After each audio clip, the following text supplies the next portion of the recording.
আসসালামু আলাইকুম ওরহমতুল্লাহি ওবরাকাতুহু। সম্মানিত দিনী ভাই সকল, কেমন আছেন? তো আলহামদুলিল্লাহ, আল্লাহ সুবহানাহু ওয়া তাআলার অশেষ রহমতে আমি সংক্ষিপ্ত কিছু আলোচনা করব আপনাদের সকলের উদ্দেশ্যে। আশা করি মনোযোগ সহকারে শুনবেন, আর সেই আলোচনায় যদি কোনো ভুল ত্রুটি দেখা দেয় দয়া করে আল্লাহর রাস্তা আমাকে জানাবেন, আমি নিজেকে শুধরানোর চেষ্টা করব ইনশাআল্লাহ। ইন্নাল হামদুলিল্লাহ নাহমাদুহু ওয়া নুসাল্লি আলা রাসূলিহিল কারীম, আম্মা বাদ। আউযু বিল্লাহি মিনাশ শাইতানির রাজীম, বিসমিল্লাহির রহমানির রহিম। কথা হচ্ছে আখিরি জামানা প্রসঙ্গে।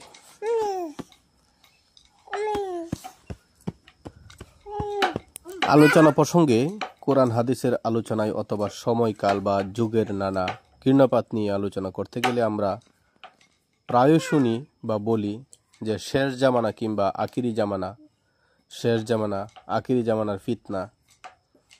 কিন্তু আমরা কেউই এই কথা নিরূপণ করতে চেষ্টা করি না আখিরি জামানা বা শেষ জামানা কোনটা, কখন থেকে আখিরি জামানা বা শেষ জামানা শুরু হবে। আখিরি জামানা বললেই মনে হয় আজ থেকে আরো কয়েক হাজার বছর পর যেই জামানা শুরু হবে তাই হচ্ছে আখিরি জামানা। কিন্তু আসলে কি তা? অথবা আমার সময়টি নয় এরকমও বলে। আমার যুগ, আমার সন্তানের যুগ, নাতি নাতনিদের যুগ শেষ হওয়ার পর হয়তো আখিরি জামানা আসতে পারে। বিষয়টি কি আসলে এরকম? তাই আজ যদি কাউকে বলা হয় এটাই সর্বশেষ জামানা, আখিরি জামানা, আখিরি জামানার যে ভয়ানক ফিতনার কথা হাদিসে উল্লেখ আছে, এখনোই সেই জামানা। বর্তমানে আমরা যেই সব সমস্যার ভেতর দিয়ে জীবন পরিচালনা করছি, তবে আপনি তাকে আপনার এই কথা বিশ্বাস করাতে সক্ষম হবেন না। সে চোখ বড় বড় করে আপনার দিকে তাকিয়ে থাকবে। অবস্থাটা এমন, লোকটা বলবে পাগল নাকি, মানে আপনি কথা বলছেন মানে বিপদে পড়ছেন। উল্টা আপনাকে আরো এই কথা শুনতে হবে যে পাগল নাকি, বলে কি এইসব। এই তো আধুনিক যুগ, অন্ধকার থেকে আলোর শুরু। এটাই কেন অন্ধকারের মতো দিয়ে আসা ফিতনার যুগ হতে যাবে? উল্টা আপনাকে আরো এই প্রশ্ন করবে। এর মাথায় খারাপ হয়ে গেছে, এমনই কিছু আপনাকে শুনতে হবে। এটাই সত্য। কারণ আয়েশি যে জীবন ব্যবস্থায় আমরা অবস্থান করেছি, তা যে আমাদের ইমানকে সংহত রাখা, টিকিয়ে রাখা, হাতে রাখা আঙ্গারের আগুনের জ্বলন্ত অঙ্গারের ন্যায় অতি কঠিন করে তুলছে, তা আমাদের খুব কম মানুষেরই ইমানি চেতনায় ধাক্কা দেয়। সবাই তো একে উন্নত জীবনের সুফান মনে করে, জীবনের অগ্রগতি মনে করে। তার কাছে এইসব ইমান, ইসলাম আর দিন পালনে বাধার একটা মাধ্যম। অন্ধকারের মতো দেয়ে আসা অপ্রতিরুদ্ধ ফিতনা তো তখনই মনে হবে যখন সে ইমানের শাখা প্রশাখা, ইমানের প্রকৃত আহ্বান, প্রকৃত একত্ববাদ, ইসলামের মর্মবাণী অনুভব করতে পারবে।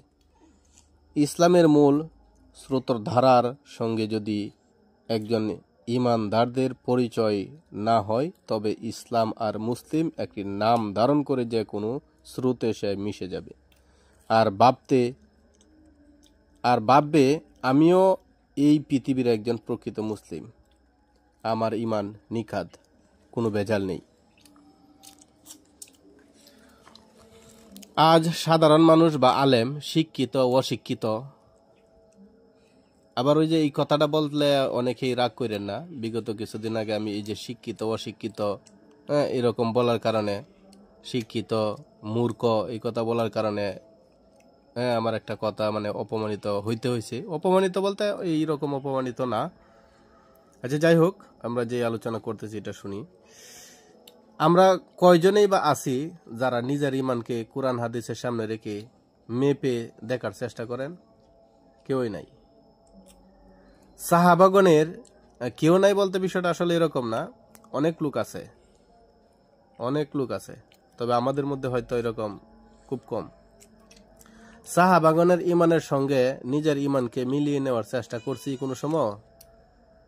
আজ আমরা এতটুকু বেবি ক্লান্ত, আমি একজন মুসলমান, আজ আমরা ইসলামের যে ব্যাখ্যা দিচ্ছি তা কি কোরআন হাদিস এবং আল্লাহ রাসূল সাল্লাল্লাহু আলাইহি ওয়াসাল্লামের অথবা সাহাবাগণের রেখে যাওয়া ইসলাম কিনা এরকম কোনো সময় যাচাই করছি?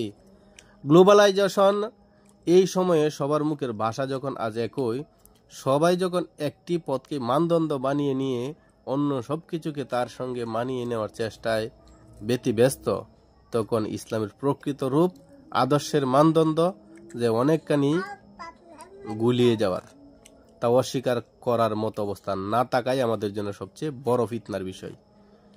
সেই জ্ঞান আমরা কয়জনে রাখি? ইমানের মর্মবাণী, ইসলামের আবির্কৃত রূপ খুঁজে পাওয়া যে যাবে না, তা তো হাদিস থেকে অনুমেয়। রাসূল সাল্লাল্লাহু আলাইহি ওয়াসাল্লাম বলেন,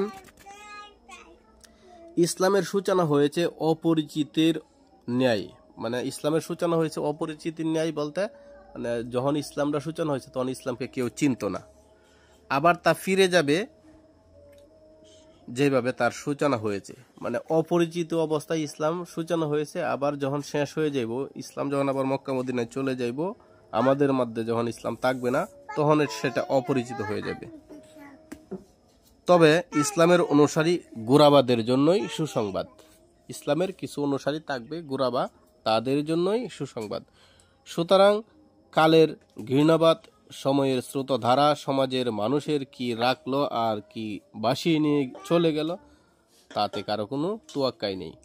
তাই আখিরি জামানা, শেষ জামানার ফিতনা সঙ্গে পরিচয়ের বিশেষ কোনো প্রয়োজন আছে বলে কেউ মনে করেন না।